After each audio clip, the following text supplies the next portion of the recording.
What's up guys, it's Emperor Luku and I'm here with another tips, tricks, and strategy video for all your strategy game needs, and today I'm here to talk about the DLC, An Eye for an Eye for Warhammer 1, because surprisingly a lot of people don't even know exists or just never played it at all. You wouldn't believe, I have friends who play Warhammer like crazy, like hundreds and hundreds and hundreds of hours in Warhammer 2, and I'm like, you've never played the DLC? Like, nah, I didn't even know it existed, what it's about. They didn't even know that the map was different. This is what the map will look like. Sort of. This isn't the starting position, how it'll look. This is a playthrough I was just screwing around in. I'm going to hop over to the starting position to show you what the starting position will look like for this, and we're going to get right into the game. So here's the starting position and what it'll look like. You're obviously already surrounded by enemies. And first things first, we'll talk about skills for a minute. Hop right into here. Now, I have a video in the link description below of how I normally go over skills with lords, and I would recommend checking that out on your way down. Don't forget to subscribe. But for this particular DLC and for Beastmen, I do want to say that you may want to go for growth in most of your lords, because growth is going to play a big part in the fact that you're a roaming castle. So growth early on is a really good thing to focus on, but one thing is absolutely for sure for all of your lords, as soon as you can get it, lightning strike. This is going to help you in just so many ways, especially for this particular DLC, especially if you're playing on the higher faction. If you have some Gorbals, obviously you're going to aim for, the yellow line, make them really strong. They actually got a buff up here for melee for Ungors. They got some other buffs that are really important, and then I would focus on like upkeep skills. So really, with these guys, I kind of like get a lot of stuff out of the blue, and then I'll hop to the red or yellow depending on what they are, and continue to follow what I talk about in the other videos. But that's really it for skills. Growth, lightning strike for sure, and then, you know what I mean, after I get a couple good things out the blue, then I follow my original pattern. So now we're going to talk about the army composition, and normally I have one stack that's just going to be gore herds and beast gores, and then another stack which you can get this legendary Lord Malagor here in this, and I'll have him on and just get ungores. You get a lot of bonuses and buffs to ungores through the research and through lord abilities and stuff like that. This is what you start off as faction effects. But if I would have jumped into the faction effects at my end playthrough, there's like more stuff that pops up over time.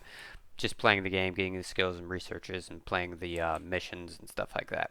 Start off with a lot of money, and that's good, because you're going to need that to build up your armies. I wouldn't recommend getting Malagor right away like I did. I just want to show you that you could get him and just destroy. Just do like pretty much the same thing that I said in the Norscan and the Chaos. I sack and loot, and then I destroy the buildings before I move on. You're going to want to do a lot of that stuff, a lot of raiding, a lot of running and hiding, but overall, you're going to want to aim to get money. Don't worry about if you're then in the negative, because your goal every turn is to just get money. Every battle is to just get money. Now, constructions for each faction. With the group that I'm going to use, the Ungors, that's usually where I just try to save up money and get these bonuses right here for all the units, because I'm going to do it with both the stacks. With the units that I'm going to do the elite, obviously I'm going to try to get these elite, the buildings that I'm going to get elite units in first, and then I'll get the bonuses and buff buildings.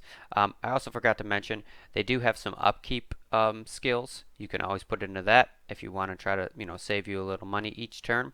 But that's pretty much it for them as far as what I do with the construction. Now, you're going to want to expand one fight at a time, especially on the higher difficulties, because they will literally chase, like, let's say you went to war with a faction that's over here. They will literally, because they're all cool, they're all pretty much friends, they will literally send a faction, or a unit, a stack all the way over here to chase you throughout the whole map. And I'm so serious. You will just be running and running and running. Thankfully, you have hooves, and you can run fast, because, well, you're going to need it. You start off at war with one faction. Until they are gone, do not go to war with the next faction. And keep it pretty much close to whoever's next. He's next. Meh. Actually, there's Marenburg over here. I sometimes like to get them. Sometimes you automatically go straight into the next war. Like I'll beat this first faction and you go straight into the next war. There are Orcs, which you saw probably when I zoomed out of my map. They're up here. They're good to get friendly with. There's going to be other Beastmen herds that appear out and about. You know, out here you're going to see them. You can Confederate them. And when you Confederate them, use them immediately. Start putting them straight to work, destroying stuff, causing chaos, you know, getting, you know, distracting from your main force, things of that nature. Also, you need to be aware that quests start at level 8 and 13, and you can see that if you click on one eye here, go here, you'll have some quests, one that'll unlock this, one that'll unlock this. These are pretty, as you can see, you know, bad for the enemy.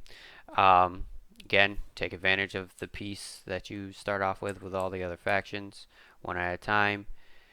Before you go doing those quests, try to make sure you're not like at war with somebody, or try to make sure you're far away from anybody. So let's say you've destroyed everybody in this corner of the map already, and you were kind of like right here when you were getting the quest done, or maybe right here.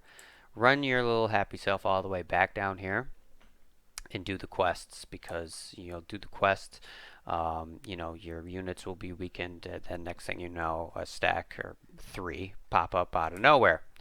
And again, remember to run and hide when they are in right here, hidden encampment. You know, you have a high chance of not being, you know, seen, which is great. You can still be discovered, but you know, you could always just sorry, excuse me, run somewhere and jump in a hidden encampment stance. I like to use the beast paths to get around. There's a lot of trees and stuff like that. I like to just jump, you know, over all of these trees over to here and kind of bounce around that way when I'm trying to run and hide, because you're going to be doing some guerrilla warfare with this DLC for sure. You're going to be doing a lot of merging. Sometimes I don't like to wait for units to heal up. It just takes too long. You're going to be in the negative a lot. So, you know what I mean. You see a couple units that are damaged, you click on them, you merge them, and then just recruit, because it'd be quicker to just recruit. As you can see, Centaurs, especially with great weapons, they're really good. They're good for catching the ranged units. There are other quick units. You know, you do have Chaos Warhounds early on that you can get in Harpies. They got Razorgores, that's 69 speed, and as you can see, you know, their speed's 85, so it tops them, but you can get them a little sooner.